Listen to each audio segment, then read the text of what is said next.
In the figure, CD is the angle bisector of angle ECB. Angle B equal to angle ACE. Then prove that angle ADC is equal to angle ACD. Question में हम लोगों को देखें यहाँ पर एक figure दे रखी है और इस फिगर में बोला है कि जो CD है वो एंगल बाइसेक्टर है किसका, एंगल ECB, यानी कि इस एंगल का बाइसेक्टर है। अगर ये इस एंगल का बाइसेक्टर है तो इस एंगल के दो बराबर के हिस्से कर देगा। पहला हिस्सा देखिए ये वाला होगा और दूसरा हम लोग कह सकते हैं ये, ठीक है। तो ये दोनों एंगल्स कैसे होंगे, इक्वल होंगे। आसानी के लिए कह देते हैं इसको एंगल 1 और इसको एंगल 2। तो हमें गिवन है कि angle 1 is equal to angle 2, ठीक है। फिर उसके बाद बोला है कि angle B is equal to angle ACE। तो भाई इसको भी हम लोग शो करते हैं डिफरेंट कलर से। अब बोला है कि एंगल जो B है यानी कि ये वाला जो एंगल है इसको हम लोग कह देते हैं 3। तो ये एंगल 3 किसके बराबर है, ACE। ACE कौन सा एंगल है, देखिए ACE है ये वाला एंगल, ठीक है। तो ये दोनों एंगल्स आपस में इक्वल है, तो इसको तो हम लोगों ने 3 कह दिया और इसको हम लोग कह देते हैं 4। तो यह गिवन इन्फॉर्मेशन के angle 1 is equal to angle 2 and angle 3 is equal to angle 4। तब हम लोगों को शो क्या करना है, हम लोगों को शो करना है कि एंगल ADC, ADC कहने का मतलब देखो ये वाला एंगल किसके बराबर होगा, एंगल ACD, मतलब इस एंगल के बराबर होगा। ऐसा हम लोगों को प्रूव करना है, ठीक है। तो चलिए करना शुरू करते हैं। भाई सबसे पहले हम लोग शुरुआत कर रहे हैं यहाँ से, लिखे हम लोग since CD is the angle bisector of angle ECB, therefore angle 1 किसके बराबर हुआ, एंगल 2 के बराबर हुआ। इंपॉर्टेंट पॉइंट है, ठीक है। आल्सो गिवन दैट, क्या दे रखा है हम लोगों को, एक चीज और हम लोगों को दे रखी है क्या, कि एंगल 3 किसके बराबर है, एंगल 4 के बराबर है।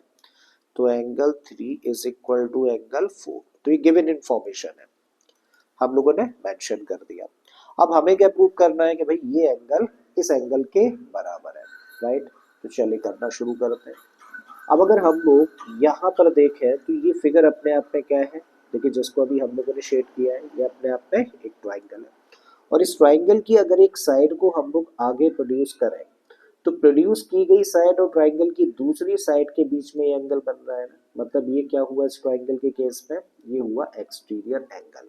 और अगर ये एक्सटीरियर एंगल है इस ट्राइंगल का तो इसका मेजरमेंट इस ट्राइंगल के बाकी के दो अपोजिट इंटीरियर एंगल्स के सम के बराबर होना चाहिए, ठीक है। तो इस चीज को हम लोग लिखते हैं।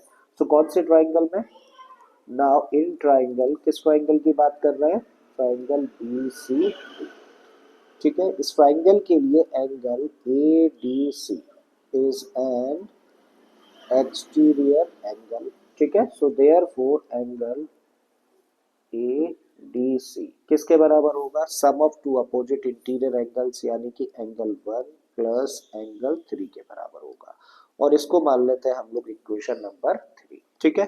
अब अगेन हम लोग यहाँ पर देखें, देखिए ये वाला पॉइंट, अगर हम लोग इस एंगल को देखें तो इस एंगल का जो मेजरमेंट है ना वो दो एंगल्स के सम के बराबर होगा। तो कौन सा एंगल, नाउ एंगल ACD किस किस के बराबर होगा, एंगल 2 प्लस 4 के बराबर होगा, है ना। तो एंगल 2 प्लस 4 ये क्लियरली दिख रहा है हम लोगों को। और अब हम लोग चाहे तो भाई एंगल 2 की जगह पे क्या रख सकते हैं, फ्रॉम इक्वेशन नंबर 1, भाई इस इक्वेशन से एंगल 2 की जगह पे हम लोग रख सकते हैं एंगल 1 और एंगल 4 की जगह पे चाहे तो क्या रख सकते हैं, फ्रॉम इक्वेशन नंबर 2 यहाँ पे रख सकते हैं हम लोग एंगल 3। और इस तरीके से देखो ये फोर्थ इक्वेशन हो जाती है। अब हम लोगों के सामने देखो दो इक्वेशंस है यहाँ पर, एक तो ये वाली और दूसरी ये वाली। हम लोग देख रहे हैं कि दोनों ही इक्वेशंस की जो राइट हैंड साइड है उसके अंदर क्या है, एंगल 1 प्लस एंगल 3 यहाँ भी और यहाँ भी है। और कभी भी जब ऐसा हो कि दो इक्वेशंस की एक साइड इक्वल हो तो उनकी दूसरी साइड्स भी कैसी होंगी, इक्वल होंगी। इसका मतलब प्रूव हो गया ना, ठीक है। सो लिख दीजिए फ्रॉम इक्वेशन नंबर 3 एंड 4 क्या कह सकते हैं, तब कह सकते हैं कि angle ADC is equal to what, angle ACD। और यही चीज देखो हम लोगों को प्रूव करने के लिए बोला गया था, राइट। तो मुझे उम्मीद है कि आप लोगों को क्वेश्चन समझ आ गया होगा। अगर ऐसा है तो प्लीज वीडियो को लाइक कर दें, चैनल को सब्सक्राइब कर लें और बाकी किसी तरीके के क्वेश्चंस के लिए प्लेलिस्ट में चले जाइए। बहुत सारे इस तरीके के एक्स्ट्रा क्वेश्चंस मैंने आप लोगों के लिए अपलोड किए हैं। फिर से आता हूँ एक और क्वेश्चन के साथ में। Till then keep learning and thank you for watching this video.